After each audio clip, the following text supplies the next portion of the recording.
That's okay. Okay, we're officially on air.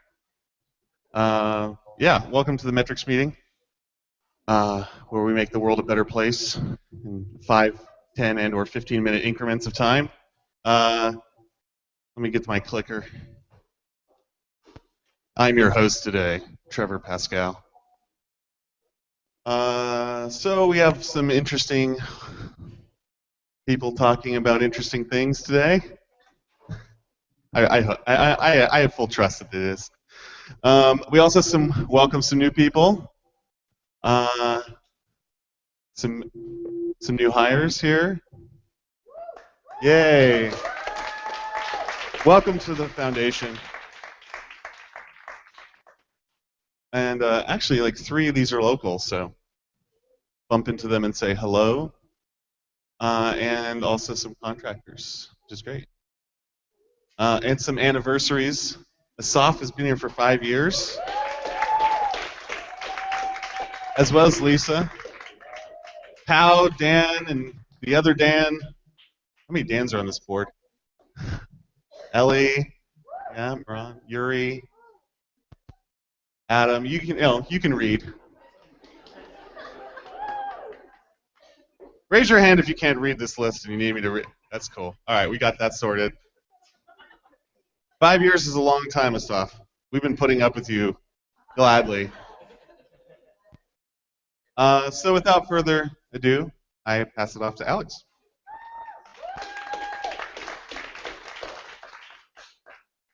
Hi, everybody. I'm Alex, part of the Community Resources team. And as always, there have been a ton of interesting and exciting things going on in our communities around the world. February was Black WikiHistory Month, Black History Month. There were over 23 editathons in the US and Europe, and there were 3 in Washington, D.C. alone. And we had over 550 participants and over 550 articles created throughout those editathons, which is pretty awesome. If you don't know about the work that's going on in New York City with the New York City chapter and Afro Crowd and the work that they've been doing to support more writing about Black history, Black culture, ask us, because it's pretty cool. March was Women's History Month, and also when the Art and Feminism project organized its global editathons in 100 different events. There were editathons, there were train-the-trainer workshops. This is a project that we have been supporting here at the foundation for the last 2-3 years, and is super exciting. It's one that it's actually my favorite grant that we give. But it's a core team based out of New York City, and they support nodes in many, many countries all over the place, different communities, different languages. There were 2,000 articles in 9 different language Wikipedias. So they're a pretty awesome group. Also, many of you may have read about one of our star Wikimedians, Emily Templewood, who is a medical student. She, on the Wikimedia blog, was a great story about how she turns online harassment into positive response through writing articles about female scientists. And this story got picked up at a lot of media outlets, and it's just a really super inspiring individual, and she's kind of spreading her message and her method at her local university and to different communities all over the place. It was also the International Francophone Contribution Month. Dozens of events, trainings, workshops, conferences, photo walks in 13 different Francophone countries over a number of different themes. March was the 15th anniversary of the German and Catalan Wikipedias. The German Wikipedia has over 2 million articles now and has basically replaced their version of the printed encyclopedia, which stopped being printed in 2014. Catalan Wikipedia now has over 500,000 articles. They celebrated their anniversary with a hackathon about music. The Education Collab, which is a group of education program leaders, met in Sweden. And they were looking at the lessons they've learned over the last 10 years of doing education programs in Wikipedia. They're going to be focusing on their program and events dashboard, which is a way for program leaders to help track activity in the classroom, mentoring, documentation, and creation. If you want to learn more about that, you can go to this link. Other project milestones, I already said, the Catalan Wikipedia has reached 500,000 articles. Danish Wiktionary has reached 30,000 entries. The Kannada Wikipedia, which is a language based in India, has reached 20,000 articles. And Russian Wikinews has reached 10,000 articles. Catherine. Hey guys. Hello. So I'm here to give an update on the strategy and annual plan, which I think some of you may be familiar with. Let's forward or back. All right, so here's where we are at in terms of the strategy planning process. Over the last couple months, as you know, over the last 18 months or so, we engaged in understanding the issues, testing different strategic approaches, putting them out in front of our community, getting feedback, working on building the strategic plan, which was out on Wiki last month for commentary, and finally developing the annual plan and metrics, which each of your teams and departments have been involved in over the course of at least the past month, and probably has really ramped up for you, many of you at least, over the course of the last couple weeks. I want to say a really big thank you to everyone who has been involved in that process, and encourage everyone to stick around after the metrics meeting this month today, to talk a little bit more about the various different narratives, what the teams are doing, and hear from our CFO, Jaime, on our revenue projections and a little bit more detail about the budget. So, what is our strategy? It's a guiding direction for the next 18 to 24 months. It's what allows us to sort of shape our annual plan and understand why it's going to have an impact in our movement and how it responds to community priorities and needs, as well as our broader overall vision. Three strategic priorities we identified were reach, communities, and knowledge. I'm not going to read these. You guys have probably seen them before. So strategic priority number one was reach, around reaching more people around the world. And some of these points below speak to how we're going to do that over the course of the next year. We go into a lot more detail into all of this in the annual plan, which will be published tomorrow on Wiki. It is about 60 pages long on Google Docs right now, so it is as rich a resource as you'll ever find about all of the work that we're going to be doing over the course of the next year. But some of the things that we're looking at are evolving our user experience to meet user needs based on research and testing, engaging new readers from new countries and communities. You're going to hear a little bit more about that later today. Improving research and analytics capacity for increased understanding, and improving performance and reliability in core infrastructure of our sites. Strategic priority number two is around communities. So we are going to work to increase volunteer retention and engagement through improving programs, experiences, and resources. And really this is looking at increasing the retention of existing volunteers and empowering our volunteers with in key functions with tools and trainings. Improving outreach to new potential volunteers, improving community culture and resiliency. The community engagement team is already deep in some of the efforts around this. And improving collaboration with our communities in product development. So it's a really holistic approach of trying to bring communities in and focus on their priorities. And just a big thanks to all the teams and their thinking on this and the ownership of this across the organization. Yeah, heard a little clap. You guys can clap for yourselves. It's awesome. All right, and then knowledge, number three. This is really where we look to our communities and want to support them in improving the quality, diversity, and breadth of knowledge across the projects. So what we'll be doing here is improving mobile engagement and contribution. Again, you're going to hear a little bit about the importance of mobile later this morning. Services to help volunteers improve quality. So this builds on some of the great work that the research team has been doing with ORS and other experiments in artificial intelligence. Developing and supporting administrative and other volunteer tools. So this builds on some of the great work that the community tech team has been doing, among others. Facilitating institutional knowledge partners, such as our relationships with GLAM institutions, and really sort of structuring this in a more formal way. And improving tools for multimedia and Wikidata integration and reuse, among many other things. So definitely take a look at the annual plan. The annual plan, speaking of. So this is just a brief snapshot of where we're at. We have set a target of 63 million in revenue for the coming year and budgeted around that. So 63 million in annual operating expenses. This is about 2 million down from last year, where we were at 65 in 15-16. We're publishing it tomorrow in adherence with FDC structure and deadlines. So this is going to be open for community review from tomorrow, April 1st, until the end of April. And then it's going to go to the FDC, who's going to give us feedback on strengthening the plan overall before we bring it to the board. It lays out our programs in details, differentiating between core, which is the day-to-day important work that makes sure the sites run, and strategic work, which is that we do to strengthen our community and improve experiences and make Wikimedia projects, bring them closer to our overall mission. And program work, which is both core and strategic, counts for about 70% of our overall foundation budget. This is a sort of important, if a little bit abstract concept. It means that most of the work that we're doing is really in service to the communities and to our readers, and overall in the direction of supporting our mission. The other 30% of the work is the essential work that the administration teams, the finance teams, HR, and legal provide us so that we can do that programmatic work. So big thanks to all of you guys. And here is where we're at. So April 30th, or 1st in the process. We're publishing tomorrow. It'll be available for comment. Both the annual plan and the revised strategy are up. Please do encourage folks that you know and talk to provide us feedback on the annual plan.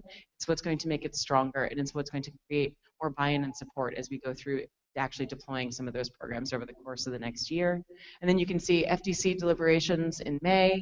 That's right, yep, May. And then in June, the board will vote to approve the annual plan for the fiscal year beginning on July 1st, coming up pretty soon. I will leave time for questions. I think we're leaving time for questions at the end, but it's pretty straightforward. And I'm going to hand it off to Adele to give us an update on strategic partnerships.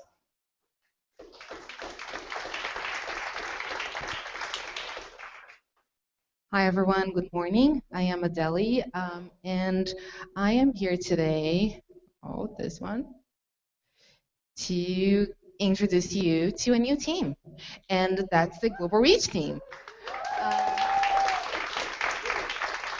So you might be wondering, yeah, like I know some of these faces at List, and some of us have been here for 4 years or 3 years. Like then Foy has been the mobile partner technical manager for 4 years now. I have been here for 3 years and a half.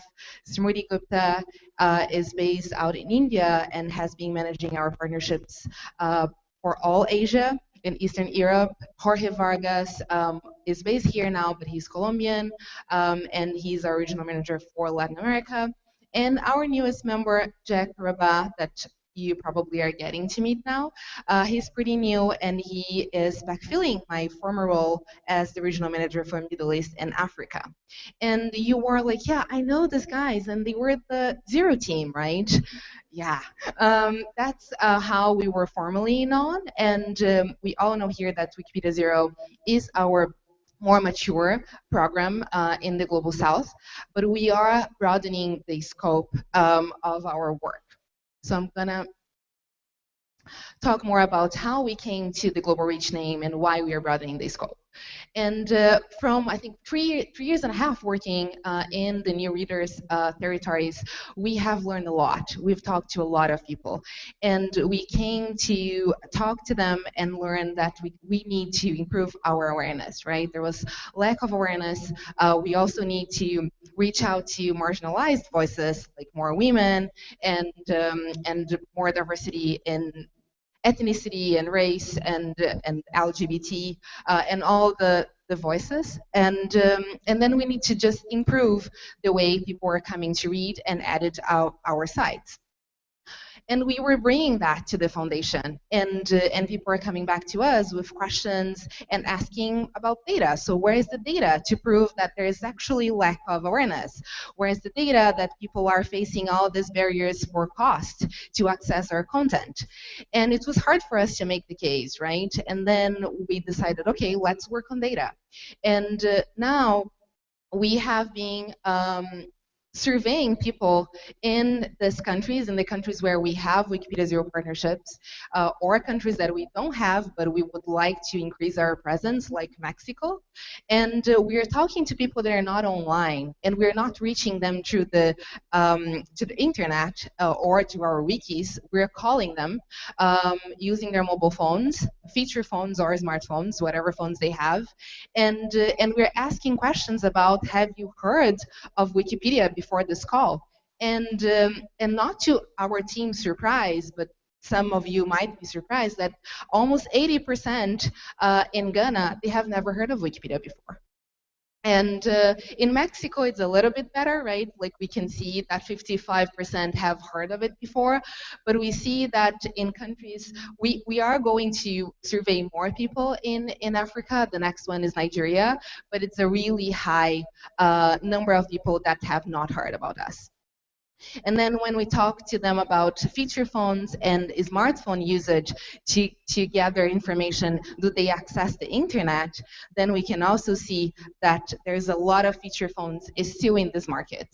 And when we go even further and ask them how they're using their smartphones, many of them have smartphone usage, but they're not actually using the internet because of the cost and because of other barriers like digital literacy. So these surveys, they're drilling in and they're really gathering information on our new readers and potential editors. And they are all like, the Ghana survey is now posted on Meta and our office page as well. So you can just go there and take a look at the other questions and results that we have posted. And then this slide here is not to talk about the piracy issue and or the net neutrality discussions. Our team is more than welcome to talk to you about that. I really wanted to make the time today to talk about our work and expansion of our scope. But if you have questions, please come to us, go to our office page, go to our Meta page, and give feedback directly. I would not welcome just like some snarky comments on social media before you come and talk to us, right? Come and talk to us. We are open. We want to talk to you, community and staff.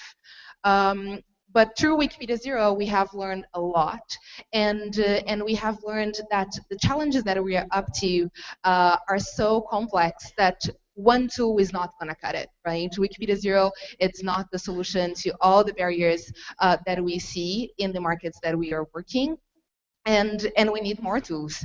And we are expanding the toolkit, and we work in partnerships. So our job is to partner, to find other partners and to do other partnerships that are going to increase our reach and that are going to increase readers and potentially and hopefully our editors in this new readers territories, right? So we are going to be talking to local nonprofits, to private sector, to governments, and to educational institutions.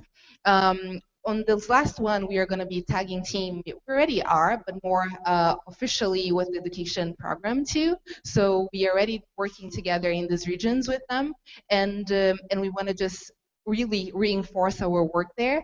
And for private sector, I can name, for example, the work that we're already doing with Wi-Fi providers. So just yesterday, Jorge closed the partnership that is now live in Mexico for Wi-Fi distribution of Wikipedia for free. So people in Mexico can access now Wikipedia for free to their Wi-Fi. Yeah. And then we are also working with local providers, local manufacturers, providers, to have our app, our iOS and our Android preloaded. We are giving emphasis to, of course, our Android, since Android usage is way higher in these countries, and we hope to have some news there soon.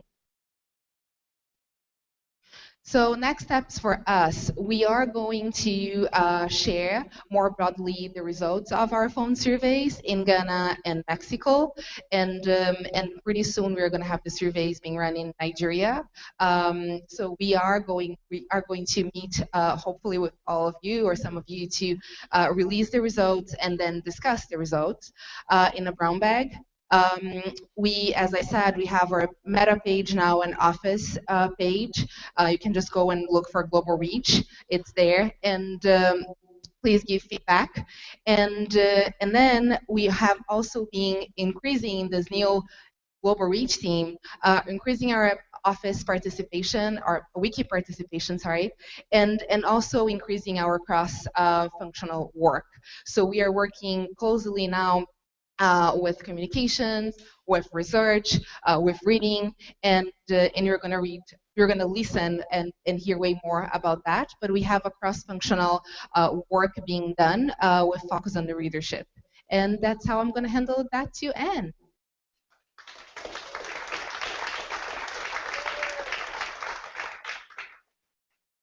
Hi, everyone. So for those of you that don't know me, I'm Anne Gomez. I'm a product manager with the reading team. Here we go. And Abby and Abby's the lead design researcher here at the foundation. We're here to talk to you about some research that we did in Mexico in February in collaboration with Adeli's team, recently known as Global Reach, with comms, with reading, design research, and with community engagement. So the project goals were twofold. We wanted to, first of all, figure out how to do these kinds of research trips here in the Wikimedia context so we can repeat them, more on that later. And also, more importantly, we wanted to start to understand how people in Mexico think about knowledge, learning, and the internet, particularly how that relates to our context here and around the world, but for people who are really familiar with Wikimedia, so that we can kind of abandon some of those assumptions and start to learn about these people more directly.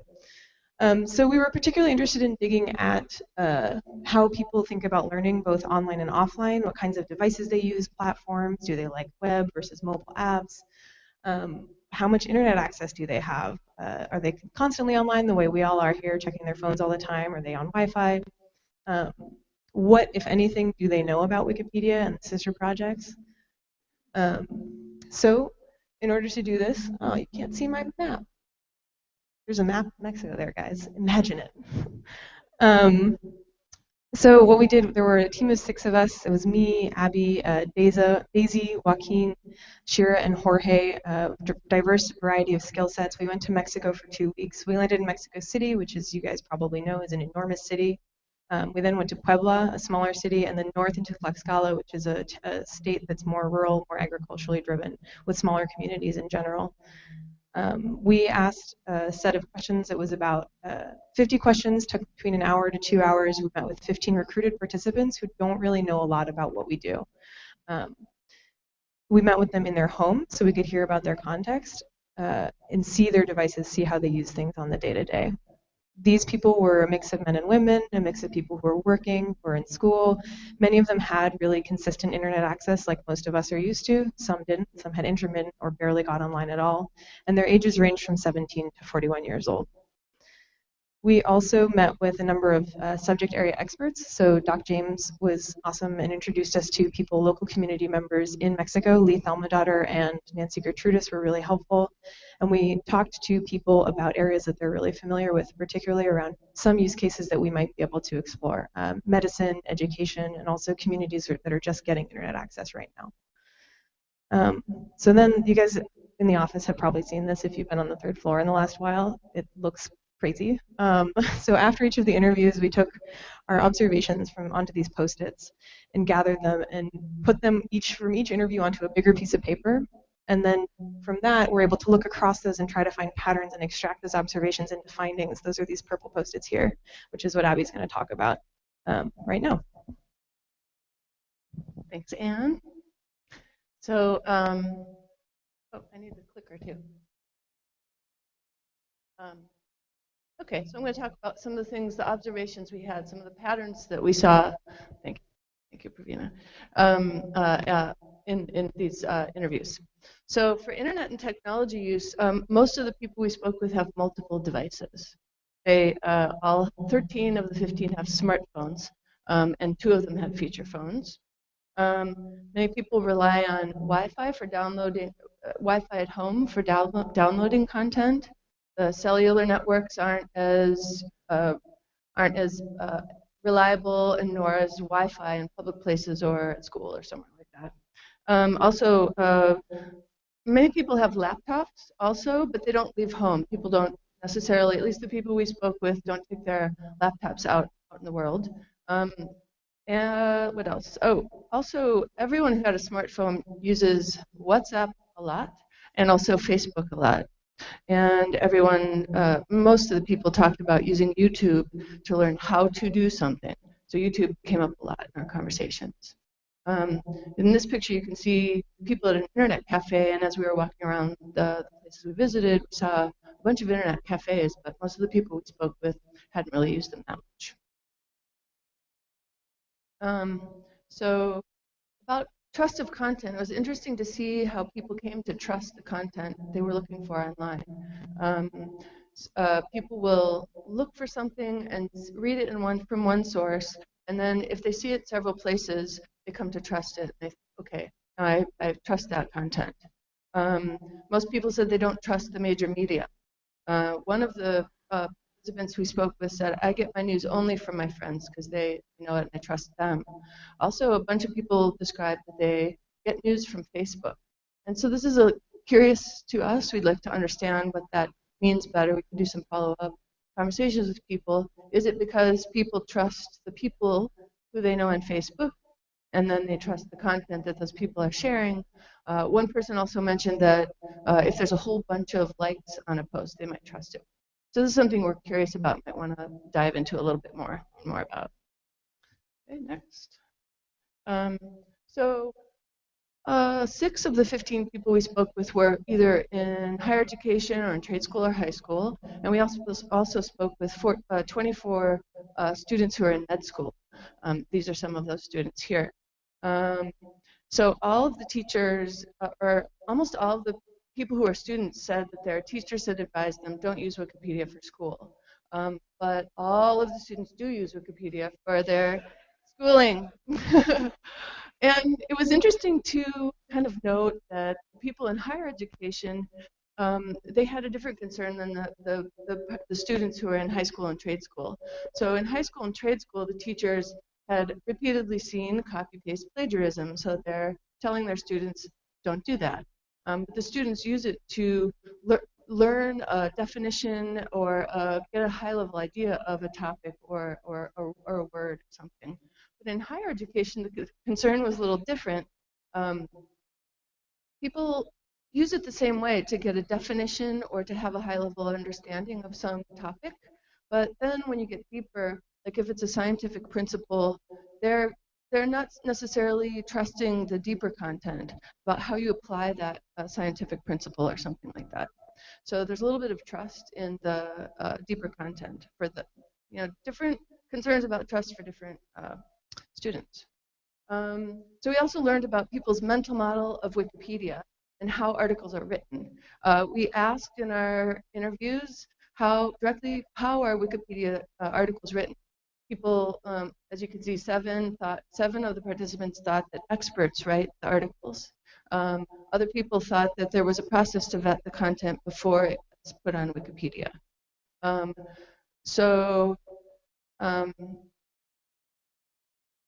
We would then, at the end of the conversation, tell them, well, it's not written by experts necessarily. Anyone can edit Wikipedia. And a few people, whoa, like had reactions like, I don't know if I can trust it anymore. So we would then have a conversation with them and describe referencing and how there's robots that sometimes look for vandalism and help human curators understand if something is okay, that it's vandalism or not, or usable content. They were calmed down a little bit. But this made us think about, what if we up-level the understanding of referencing so people can see it more at a more high level? And what about how can we communicate more clearly about the quality of an article? Like, is this article fully written? Are there enough references? We have the banner, but I'm not sure people see that all the time. But this is another area that we want to dive into more and start thinking about. start. I'm sure people have been thinking about it for a long time, but we want to focus on it a little bit. So 4 of the people had edited before. Only 2 did so in good faith. But 2 of the participants built biographies about themselves. And then it was deleted, and they were okay with that. It was an interesting thing and a fun thing for them to do. Another person who worked on writing an article about Tlaxco, where he lived, with a group of friends, and they did a lot of work on the content and got it to a high quality where they were confident that they thought this represents our town.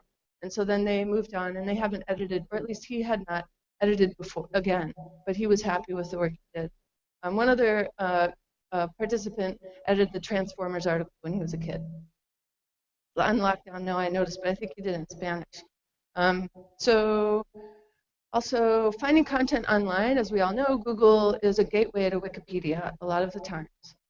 We observed this in these participants also, and also most participants had very little trouble finding any content that they were looking for online. There were some cases where people described, oh, it's really hard to find this or that, but most of the time people get to what they need online. And then, so all of the participants were fluent in Spanish. Few were very fluent in English, and there were degrees of fluency in English. Like some of the participants didn't speak English very much at all.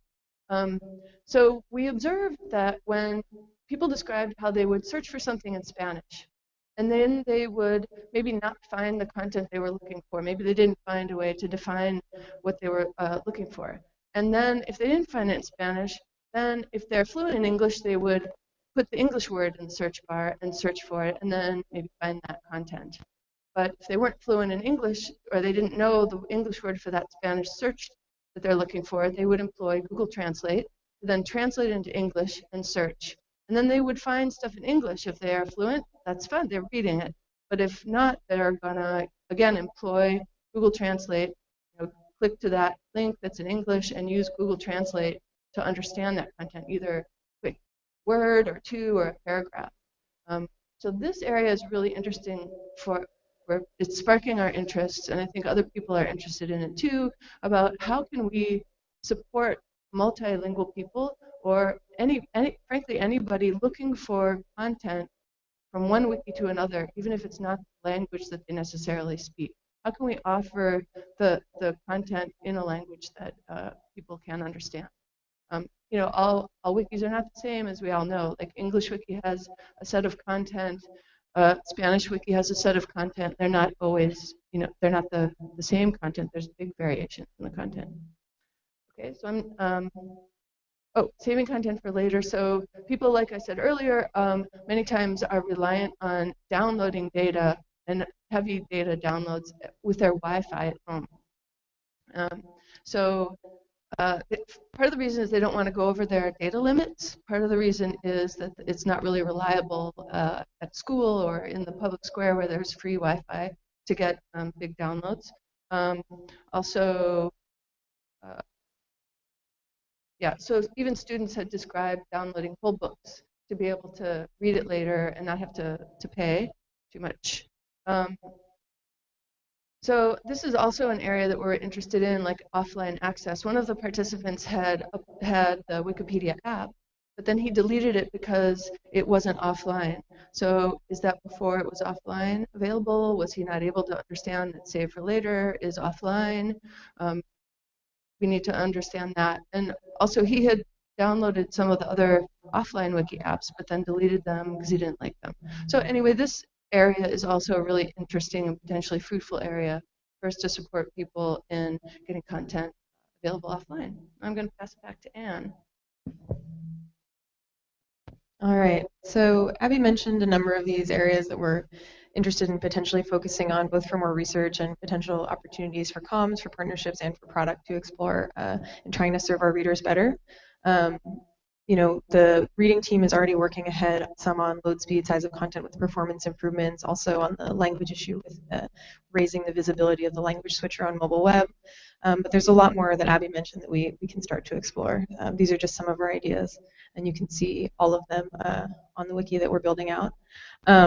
So just in the vein of wanting to learn more, as we're in the early In the early planning phases of some research trips to Nigeria and India, I sent out an email announcement about this yesterday to WMFL and to Wikimedia L, so you can find that and click through to learn more. Get in touch with us about that, and we'll also be doing a longer brown bag about this work in particular. Sometime in this quarter, we have to schedule that, and we'll send out an announcement about that too. All of the findings, we're working on getting everything, the raw content, all the analysis, all of the findings, everything online on this Media Wiki page that we're working on. It's taking time, but please feel free to check it out. Let us know what you think. We'd be happy to hear from you. And I will pass the mic on to Dan.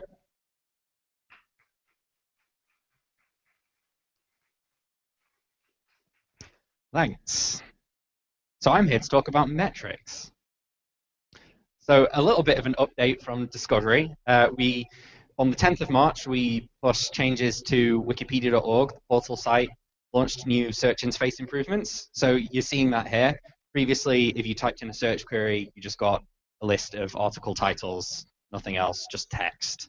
And now we've added in images, we've added in Wikidata descriptions, and well, why would we want to do that? Why would we want to improve wikipedia.org? That's what I'm going to explain here. So Abby actually did a very good job of pointing out that multilingualism is important, and that a lot of users might speak one language, they might not speak another, they might speak two, they might not be aware that there is a Wikipedia in their language, they might not be aware that there's a Wikipedia that's in English, things like this happen, or even that they're necessarily separate wikis. So having a multilingual portal to enter into Wikipedia is very important. And it's not just some page somewhere. It actually gets around 14 million page views per day. It's a fair bit of traffic. So this isn't just something that exists and no one uses. Lots of people use it. So why search, though? Like, of all the things we could do with wikipedia.org, why search? Well, search is actually the most common action that users take on the page. So if you look at this graph, by far, the biggest action that people take is doing nothing, just leaving. Then search is in red here. And then there's other things like the primary links and secondary links. So the primary links were, a couple of slides ago, the links that are around the globe. And then secondary links, typically below the fold, but not always, depends on your resolution. So what were the effects of the search improvements? Well, the early data actually shows an increase in the click-through rate as predicted by the A/B tests. You can't really see it on this graph because of the magnitude of the effect, but it did actually happen. So this tells us good UI and UX actually makes a quantitative difference to people's ability to find things. This wasn't just adding an image and, oh, it looks awesome. It adds an image, it looks awesome. People that previously did nothing now search and actually engage with the search results and go through to the site. So the change, as I said, it was small, but it was statistically significant. So, and it's good that our A/B test that predicted that this would happen actually was correct. So that's why we pushed this to production. So this graph is kind of confusing, so I'm going to explain it. So localization matters. So behavior on the portal is actually very, very different for people that don't speak English compared to people that do. So how we quantified whether someone speaks English or not in this graph is to look at their accept language header. So that tells you whether they have English set as one of the languages in their browsers. So it's not perfect. Short of actually going and asking every single person, we'll never know for sure whether someone actually speaks English or not. And it's interesting that people that don't have English in their accept language headers actually search less on the page and are more likely to click on the primary and secondary links, which take you to particular language wikis. So do these people, are they affected by the fact that search isn't working for them? Is it that they're actually using wikipedia.org to go to the Spanish Wikipedia or whatever other Wikipedia? We're not sure exactly why that is, but it does tell you that this page, which is just in English, the people that don't speak English interact with it different. So that's something we're definitely going to have to look at in the future. And now I'm going to talk about the completion suggester, which is another search improvement which was pushed out on the 17th of March. So what the completion suggester does, this is a wonderful GIF, or GIF, depending on how you like to pronounce it. Previously, the completion suggester that's on the top right of articles was completely useless if you made a typo, unless a Wikimedian had already created a redirect. So this is a kind of implausible typo, but it illustrates the point here. And so this is what it used to look like when you type this in. You got nothing. You had to do a full text search. And like that's a big deal when you consider that, as I mentioned, this is all wikis and platforms. So if you're on your phone and you made a typo, 0 search results, unless your phone could correct it for you. So now search is actually a lot better at that. So this was pushed to all wikis except Wikidata for technical reasons, and all platforms. So what I mean by all platforms is the search box at the top right in desktop, search interface in mobile web, search interface in mobile apps, link inspector in visual editor, link inspector in flow, pretty much anything that uses prefix search. So and why are we like really concerned with the completion suggester? Well, the 0 results rate, that is the proportion of queries which give users 0 results, is problematically high. You can see here it's around like 37% at the minute. From previous talks, you've probably heard me say that it should not actually be 0%, because there are a lot of people searching for things that just don't exist, and it's correct to give them nothing. A good example is there's a tool that searches for a particular DOI that you can put in. It's like an ISBN for a scientific paper, and most DOIs that people are putting in are not in Wikipedia, so telling them that it's not in Wikipedia and giving them 0 results is correct. But still, 37% is too high. So what were the effects of the completion suggester? Well, you can see the blue line here is the 0 results rate for prefix search. It dropped significantly when we launched the completion suggester. It's actually lower than full text search right now. So we've seen a significant drop in the amount of queries that we're giving people that have 0 results. And this, so that graph that I showed you before, the 0 results rate, I cut off the end, because otherwise I would reveal this. The 0 results rate has actually gone lower. This is the overall 0 results rate for every kind of query. And the click-through rate on search results increased. So this wasn't just us giving people results that weren't useful to them. They actually engaged with them. So you can see the increase here. And people were staying on the page. So they weren't just like clicking on the results and bouncing back. So this tells us that not only are we not giving people 0 results anymore, they're actually finding them useful, which is nice. And there's a slight data collection issue, so don't worry about that. So we actually fixed the completion suggester was a beta feature, or beta, depending on your choice of accent, for several months. And we actually fixed a number of bugs in a number of different languages. So the suggester actually ignored the stress marks in Greek. It didn't index cross namespace redirects correctly on the Hungarian Wikipedia, and there was a one-off technical issue that broke it completely on Hebrew Wikipedia. By actually having this out in beta and getting feedback from people, we fixed all of these issues. I tried to thank people in their languages. You'll have to tell me whether I did it right. I did get people to check for me. Yeah. So yeah, thank you. And if you're interested in finding out what we're going to be doing next quarter, you can check out our goals, you can email us, you can contact me, and I'd like to thank everyone in the Discovery Department who made this possible.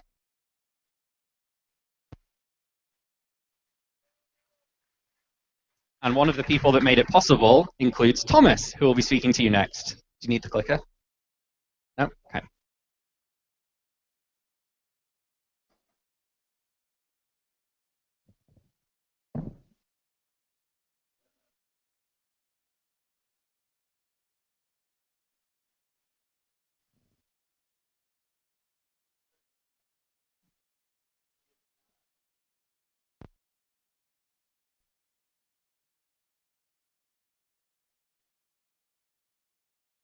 Just fixing the batteries in the microphone. Please be patient.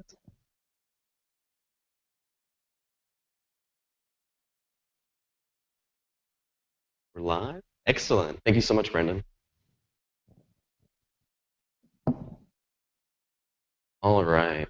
So as Dan was able to tell you, Discovery's been spending a lot of time really trying to understand what our user habits are, what our international reach is, and how to make search better. But we, of course, know that search is only one of the ways that people access information. And maps and graphs are some of the other areas I've been thinking a lot about and trying to improve as a visual way of organizing content. So today I'll be giving you guys an update on where maps have gotten to. We've done some amazing improvements on what we're calling the interactive team right now. That's Yuri, that's Max, and Julian, who has joined the team recently. So I'll show you some things that you've already seen, hopefully some new things that you haven't yet.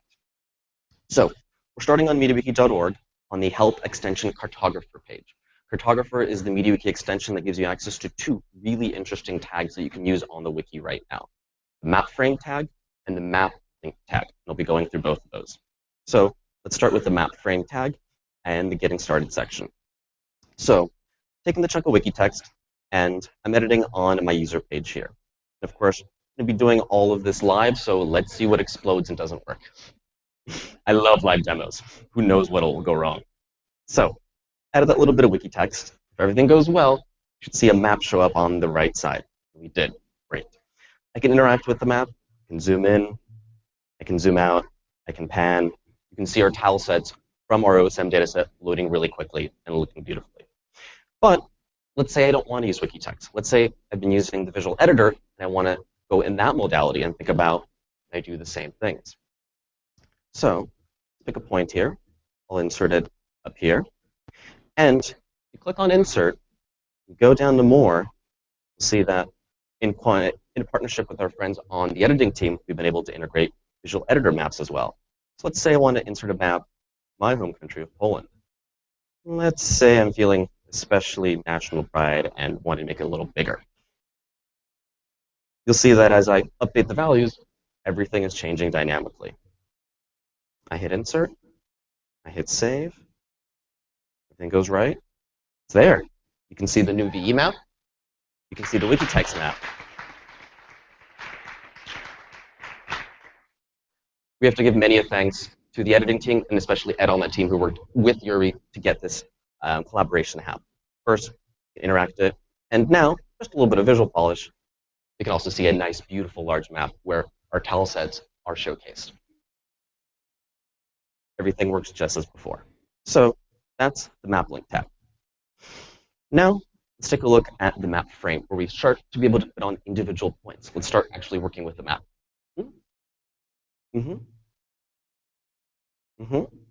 So let's take a look at this one.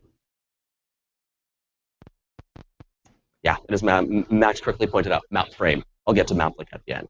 So now let's add a point. So we added a map here on the right side for one of my favorite places to visit in San Francisco, the Exploratorium. You can see that we're able to add an individual point and even add an image for it. Now, what does this look like? What does this look like under the hood? Well, let's take a look at Visual Editor. And what I have as an option is a little edit button on the right. And it may be a little hard to see since it's coming in right at the very bottom of the screen. But you can see that I'm seeing all of the information about the map point right in there. And let's say that I wanted to be able to start adding a couple more points to this area and highlighting the Exploratorium in that part of town, because it's one of my favorite parts of town to visit. So start off by using the interface and add a little square here to draw the user's attention about what's going on here. I hit Done. I hit Save. We'll hit a little bug after this is done. I'll have to refresh. But after that's done, you can see that I have that main point there. It's edited. Let's keep going. Let's go back to Edit. Let's say that I want to be able to change let's say I want to change the color of this point. It's blue. Oh. Let's go back up here. Live demos are fun. So let's say I want to be able to change it to a yellow color.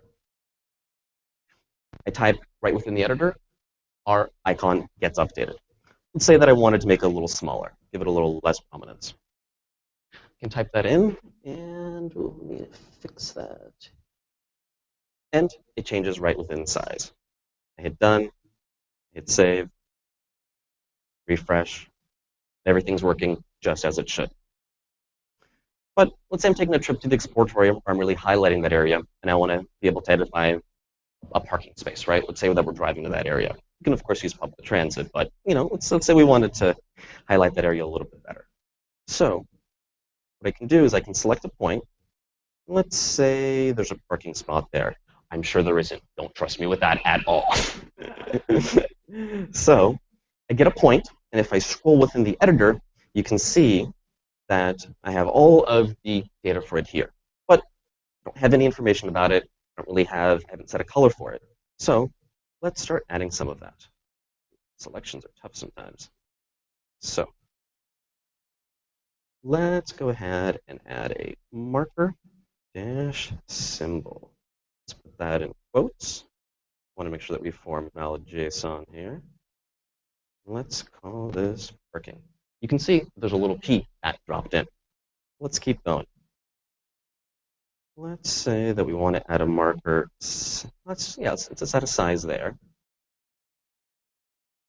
Let's make this just a little bit smaller than, actually, let's make it bigger. Let's make sure that we want to find our parking space. So we made it really big there.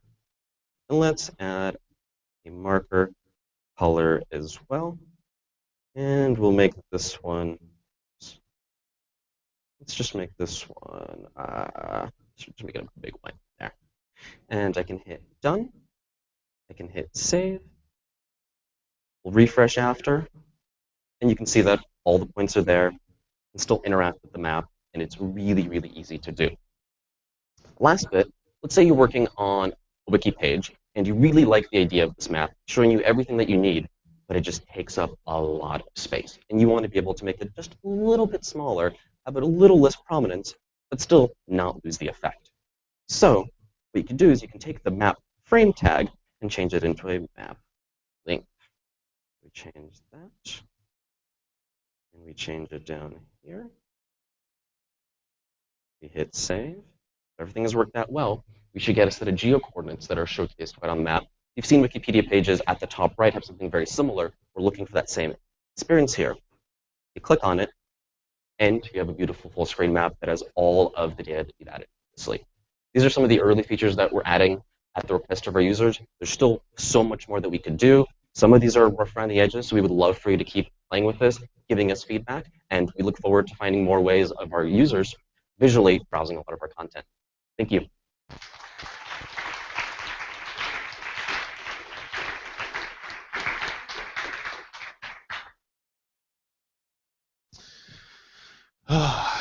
Awesome. That actually was interesting, and so that was good. Yeah. Thank you very much. So now is the time when we take questions, which we'll go to IRC first. James Alexander, do you have any questions? We do. So I think starting up actually just for Catherine at the beginning was wondering where the $2 million in savings came from. I'm coming from Pine. Just the first big question that popped up. Please use the mic. In the audience. I don't see Tony in the audience. No, no one from the finance team. That's convenient. Tony's back there. Hey, Tony. Tony, you're hiding. I'm sorry. I'm moving a little slow today. I hurt my back. The $2 million, well, it came from you. Thank you all for being such thrifty people who are such excellent stewards of donor dollars. In all honesty, that is exactly where they came from. We took a look, and thanks very much to the finance team for modeling some of the projections for this year, and we found that we were actually underrunning slightly against our $65 million budget. So we were looking at some of the places where we tend to underspend, including in areas like travel, for example, and we went back and worked with all of the different teams and departments to identify places where we could sort of extract cost savings. So very broadly speaking, I think we took a 20% cut to most of the department's travel budgets. That sounds really big, but as it turns out, most folks weren't actually using their full travel budgets anyway. We had been calculating them in different departments on a per person basis, and so we're just looking to get a little bit more sophisticated about some of that financial modeling. Some other areas were in outside contract services. For example, as the organization has grown more mature, we do more things internally, and so what are the things that we can continue to do internally and take on versus working with outside vendors?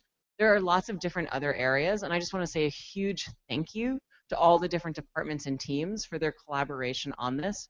You really did actually turn over your couches and shake all the cushions and find the places where we could have savings. And that has allowed us to really preserve our focus on our programmatic work and make sure that that actually gets the resources that it needs while just being a little bit more efficient across the board. So $2 million sounds like a lot. It is. This is a really significant accomplishment for the organization, and we should all be proud of the fact that we worked together to do that. Congratulations to all of you. I am sure when we release the annual plan tomorrow, we'll have a more detailed breakdown that talks about specific areas where we've done some offsets. And so please do take a look there. I don't have it all just at the top. More questions from James Alexander? There are. Next will be for Delhi and the partnerships. We actually have two, so I'll just put them there. One was if there were any plans for China yet. We were looking at it there, and also sort of what the definition of Eastern Europe was for the position. Sure. So in China, we are attending a Shanghai event. It's really still focused on mobile operators and handset manufacturers, and we are trying to get our app being preloaded, but not much more than that. We are coordinating with Chuck in the legal team and trying to understand the China scenario better, but not really beyond preloads. And for the Eastern Europe definition, we are, so Smriti is the partner manager that is working there, and we work with, I think it's Vimpelcom. I'm trying to remember the two huge mobile operators that we work with there. It's Vimpelcom and Telenor, and they have some countries that are considered Eastern Europe, and that's why we added that to Asia. So some of them we are working with our community and asking them if they actually are welcoming Wikipedia Zero there, because they might be part of the European Union. So if the country is part of the European Union, they cannot really have a Wikipedia Zero partnership. So that's our cutoff. All the countries that are considered Eastern Europe that are not part of the EU, they are being added, and the countries that are part of the EU are not. That'll be it for me for now. Any other questions?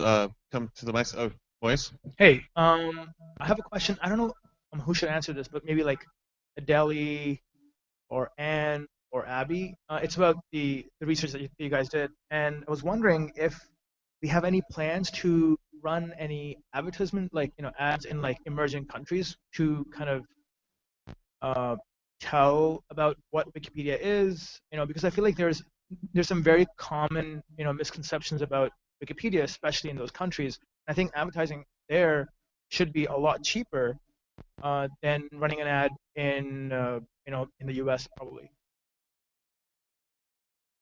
Yeah, I can take that. I'm not on the comms team though.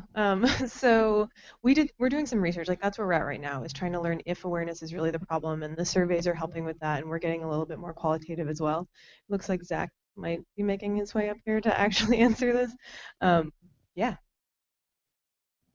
Hi, I'm Zach. I just did a Kanye. I'll let you finish, but I'm gonna let you finish, Moise, after this. I'm Zach McKeon on the comms team, and definitely a part of this project on new readers. Very excited to work with Adele and Anne and Abby. And the short answer to your question is yes, but the longer answer is when and how. And that's something that the research is informing. So we hope to find different ways to raise awareness and then raise usage in these countries. But we don't want to rush in to do that. We want to do that by understanding what are the current perceptions, what are the current misconceptions, and then making messaging that can help that. Otherwise, we think we'd be running in and we wouldn't necessarily know if that's a good use of funding or time or energy.